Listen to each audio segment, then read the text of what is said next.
নমস্কার, কেমন আছো সবাই? আশা করি সবাই ভালো আছো, সুস্থ আছো। আমরাও বেশ ভালো আছি। আমি মিনতিস লাইফস্টাইলে আবার একটি নতুন ব্লগে সবাইকে স্বাগত জানাই।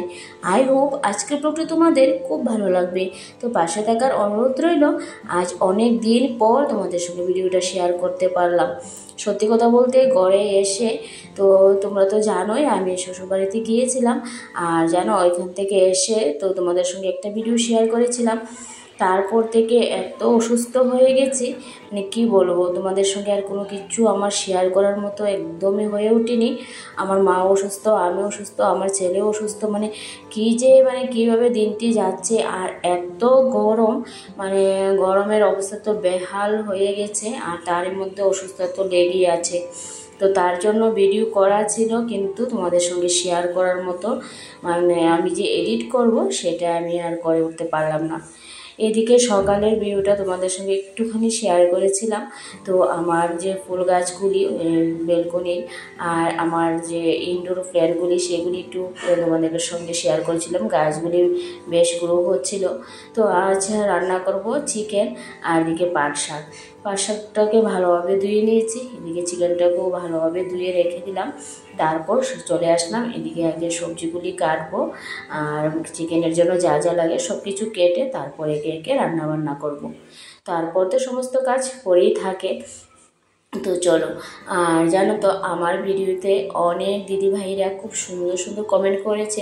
একদিন কিন্তু আমি সবার নাম নেব, কারণ আমার এত ভালো লাগে তোমরা যখন আমার ভিডিওগুলি দেখছো এবং আমাকে সুন্দর সুন্দর কমেন্ট করছো। সত্যি যতটাই মানে পারি চেষ্টা করি তোমাদের সঙ্গে ভিডিওগুলি প্রত্যেক দিন শেয়ার করতে, কিন্তু প্রত্যেক দিন হয়ে ওঠে না। তাই আমি অল্টারনেটভাবেই ভিডিওগুলি করছিলাম একদিন পর পর। কিন্তু এখন জানো তো মানে কি বলবো, মানে অনেকটাই গ্যাপ হয়ে যাচ্ছে। কিন্তু তোমাদের ভালোবাসা আমি এইভাবেই চাই। যারা যারা আমার ভিডিওগুলি দেখছো, যারা পছন্দ করছো, যারা সুন্দর সুন্দর কমেন্ট করছো, তাদেরকে তো অসংখ্য ধন্যবাদ, কারণ তোমাদের ছাড়া তো কিছুই সম্ভব নয়। তো যাই হোক, তো এদিকে আমি ভাবছি যে তোমাদের এত সুন্দর সুন্দর কমেন্ট দেখে ভিডিও না দিয়ে কি পারি। শরীর অসুস্থ, কিন্তু একা হাতে সব কিছুই সামলাতে হয়। তো সব কিছু মানে এডিট করার যে একটা সময়ের দরকার, এই সময়টা যে কোথা থেকে বের করব হয়ে ওঠে না অনেক সময়। তো যার জন্য ভিডিওগুলো রেগুলারও মেনটেন করতে পারছি না। তো তোমরা একটু ম্যানেজ করে দেখে নিও। তো এদিকে তোমাদের সঙ্গে কথা বলতে বলতে আমার পাট শাক কাটা হয়ে গেছে। তো এখন পেঁয়াজ, আলু আর মশলা যা যা করবো সেগুলিও কেটে নেব। তো অ্যাকচুয়ালি কি জানো, আমার সবজিগুলি অনেক দিনই হয়ে গেছে ফ্রিজে আছে। তো আমার মানে ফ্রিজটাকে যে ধরবো, ফ্রিজটাকে ক্লিন করব, তো হয়ে উঠছে না। অনেক কিছু মানে আমার পড়ে আছে ফ্রিজে, তো সেগুলি ভাবছি একদিন হাত দেব। এই যে পেঁয়াজগুলি অনেকটা দিন হয়ে গেছিলো, মিডিলে তো আমিও ছিলাম না, আর মাও চলে গিয়েছিল ভাইতারার এখানে। তো যাই হোক, তো ফিরে এসে মানে বেহাল অবস্থা তো ঘর দরজায় থাকে, ওই সেগুলিও অনেকটা দিন লেগেছে। তো ঘরটি ভালোভাবে পরিষ্কার করেছিলাম, তারপর তো সেগুলি ভিডিও করতে পারিনি, কারণ অসুস্থতার মধ্যে একটু একটু করে করেছিলাম। তো তার জন্য আর সব কিছু তোমাদের সঙ্গে শেয়ার করা হয়নি। তো গড়ের জানোই তো, একদিন যদি গড়ে না থাকি কি হয়ে যায়। তার মধ্যে 10-11 দিনের মতো ছিলাম না, আর মাও ছিল না। তো তার জন্য কিন্তু মানে ঘরের পরিষ্কার পরিচ্ছন্ন করে নিয়েছি, কিন্তু একটু গোছানোরও বাকি আছে। হয়তো কোনো ভিডিওতে তোমরা পেয়ে যাবে যদি তোমাদের সঙ্গে শেয়ার করতে পারি। তো দিয়ে ধোয়া কাচা মোটামুটি আমার হয়ে গেছে। যেগুলি নিয়েছিলাম সেগুলি ধুয়ে দিয়েছি, আর যেগুলি অগোছানো ছিল সেগুলিও আমি একটু একটু করে গুছিয়ে নেব। তো অ্যাকচুয়ালি দেখবে ঘরে থাকলে আমরা প্রত্যেক দিনই কাজ করি, প্রত্যেক দিনই টুকটাক করে একটু একটু করে গুছিয়ে নিলে তো কাজগুলি পড়ে থাকে না। আর যেহেতু এক জায়গা থেকে আরেক জায়গায় গেলে দেখবে আবার সেট আপ হতে মানে এই যে যা নিয়ে যাওয়া, ফিরে এসে সব কিছু গুছিয়ে রাখার ব্যাপারটা সত্যি মানে আমার তো একদম বিরক্তকর লাগে, কিন্তু তারপরও করতে হয়। আর অগুছানো থাকলেও ভালো লাগে না, দেখতেও ভালো লাগে না, আর শরীর তো এমনিতেই অসুস্থ হয়ে গেছে। তার জন্য তারপর যদি দেখি ঘরের মধ্যে অগোছানো, তো অসুস্থতাটা যেন আরও দ্বিগুণ বেড়ে যায়। এদিকে আমার পাট শাকটা হয়ে গেছে। আর জানো তো আমাদের এখানে মেলা চলছে, লোকনাথ মেলা চলছিল, তো মা আগের দিন গিয়েছিল আর ছেলের জন্য এই যে সুন্দর একটা লাইটিং বল এনেছিল।